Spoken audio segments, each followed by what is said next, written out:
And as we do every Friday each month, one Friday each month, we have County Judge Executive David Voegele in with us to talk about the situation in the county, what's going on. So, Judge Voegele, good Friday morning to you. Hey, good morning. Good Welcome morning. back. That cloudy day can't ruin a great disposition. No, we're gonna have a good conversation about a lot of stuff this morning, and thank goodness spring's about here. Right. Well, it is officially here. Well, as I came out the door this morning, I thought that same thing. Spring's here, and I'm gonna have to have my grass mowed every week. Yeah. Ben's Diamond Lawn Care. They're locally owned and operated. There you go, Ben. He cuts my grass, does a great job. We've got a lot of things that's happened since the last time you were here with me. First off, of course, we had the terrible tornado storms that came through here a couple weeks ago. How do you think we did, we being emergency management, because they did a fantastic job of getting the word out on Smart 911 about what was coming our way?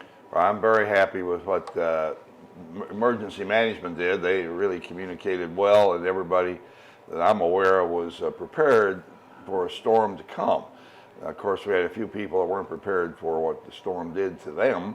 We lost some houses over in the Stonefield Trace. The roofs came off on one of the streets there. I can't think of the name of the street right now, but there's about 4 houses. It's amazing how a tornado will take your house and leave your neighbors standing. I heard several reports that people were like, their neighbors weren't touched, but their house was severely damaged. Right. Well, the storm cut a path right from over in Indiana, right through Prospect, right up Covered Bridge Road, through Buckner, out to Ballardsville. It's a fairly easy path to follow.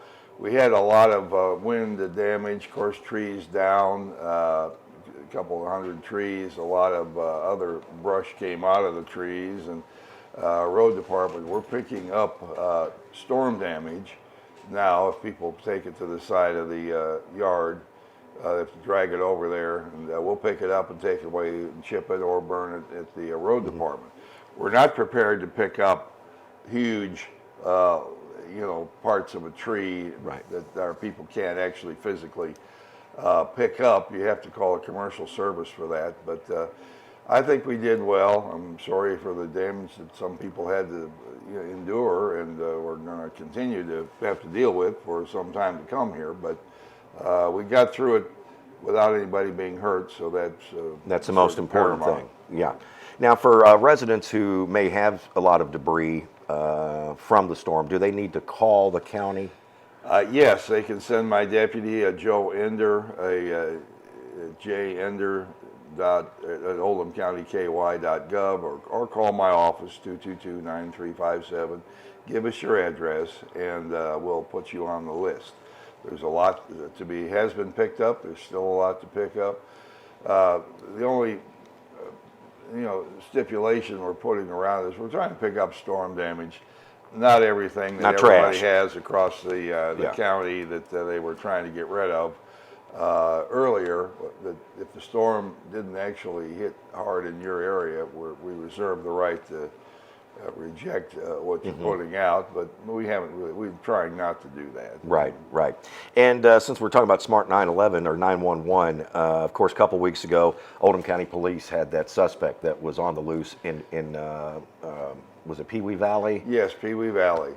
There's several facets to that circumstance and stories what happened.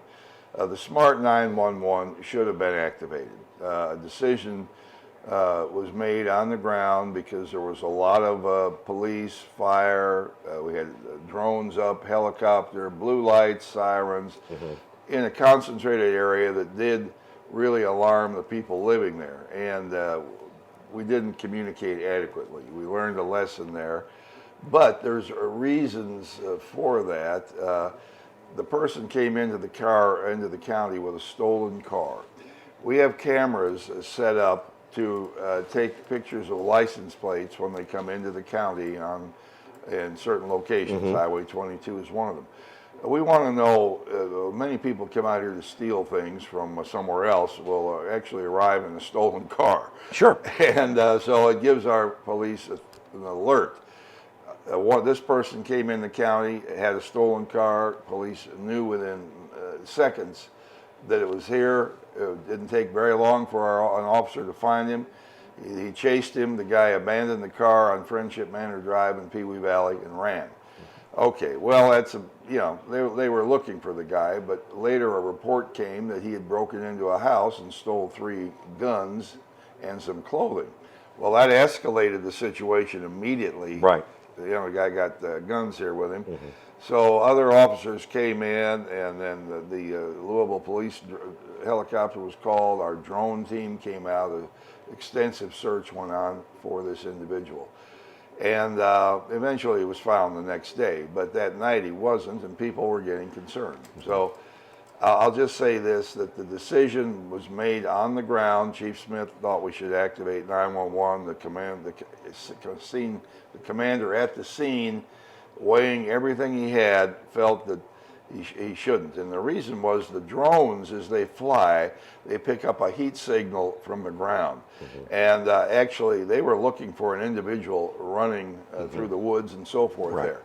Well, if we said there's somebody out here, shelter in place, when you tell people to shelter in place, a whole lot of people won't. Actually, they're going to go out to the front porch and go, what's going on? Right.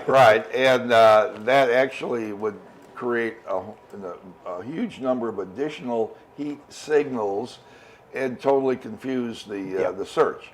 So that was a judgment call. I don't think that'll happen again like that, because it did alarm too many people. So it wasn't intentional, but it was just a split judgment call that had to be made there. Well, and it's a great plan. I mean, the 911, in my opinion, it's a great way to get that information out to folks.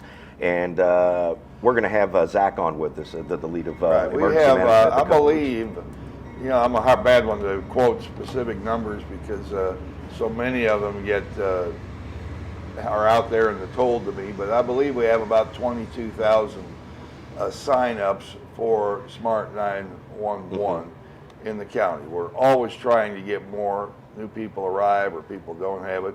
Get on it. We'll warn you about storms. And now, actually, we do have the capacity to put a circle around an area and just phone those people right in that immediate area that there's some reason for them to be alert or about something going on, either weather or... Right. So that the accidents are told to everybody across the county, and there are people outside the county, Shelby County, for example, that get our Smart 911. No extra charge to us. Right. But if we did have another situation, they could draw a circle around the specific area and just phone those people, so we don't have to tell you in some other part of the county that you need to be alert for a circumstance in this other neighborhood. And now that the warm weather is finally getting here, the pool, it's going to be open this year, isn't it?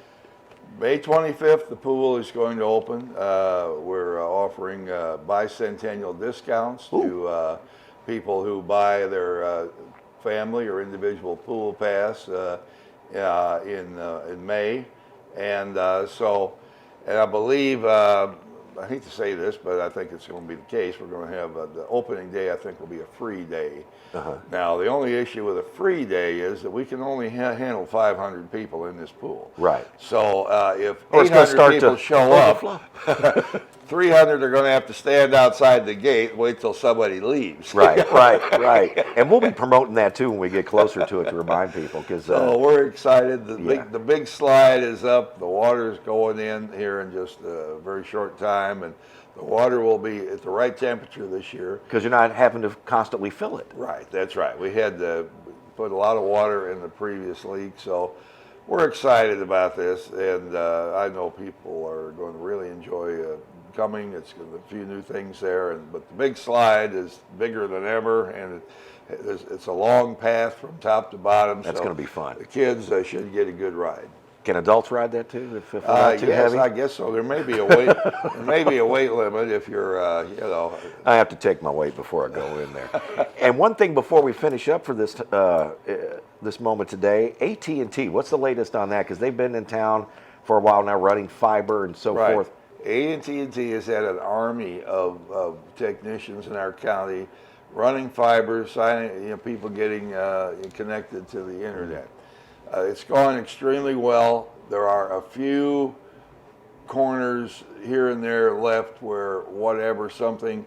There was a conflict between AT&T's list of addresses and the phone and the postal department's list of addresses. It didn't jive exactly right. So some people who AT&T didn't think had an address have actually lived in their house 20 years, but for some reason they did.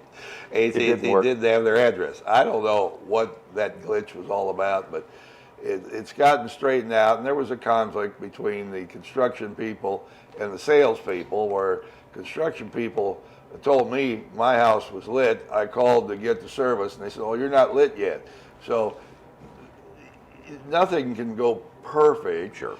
But this has gone 98% well, and we're sorting out the last couple of little issues, and we're going to have some sort of end of celebration for the end of this. I think in May or maybe early June. And I would like to say that we're only the second county in the entire country that AT&T has wired for everybody. Wow. So Vandenberg over here, Evansville in Indiana, Vandenberg County's the other one. They're extremely proud of what's happened here, and I think will be a good example. And we're way ahead of other counties are getting signed up. There's a lot of federal money running around, but the number of people to do the work, the amount, everybody's going to have fiber optic cable, supplies. I mean, it's going to take 5 or 6 years for these others, and we're essentially finished. Great. Well, thank you so much, Judge, for coming in this morning. And are you, before I leave you here, are you pushing for anybody particular for the University of Kentucky basketball job? Well, no, I don't. Are you a Louisville fan? No, I'm a fan of all winning teams. I mean, I like them both, but I'm actually sorry that I didn't like the way John Calipari has been treated here at the end, to be honest about it. You know, these people jump on the internet and crucify him. People who've never coached a team in their life have a lot to say about armchair coaches. Yeah, right. And I think I understand Mark Pope appears to be the next coach coming in from BYU, is what I guess the scuttlebutt is. And good luck to him. But you know, I don't know John Calipari, never met him, but I always felt that he gave a lot, and you know, so I'm not for I'm for thanking him for what he's done. All righty. Well, thank you so much, County Judge Executive David Voegele, and look forward to having our conversation in the first part of May, and we'll have to decide when that, because, you know, Derby's the first weekend in May. Yeah, so, right. So we'll get our May schedule put up. Right. I mean, it seems like 30 days goes by pretty fast. It does, before you know it. Why don't we lose any weight? Exactly. Well, thank you so much, Judge, for coming in this morning. I appreciate it.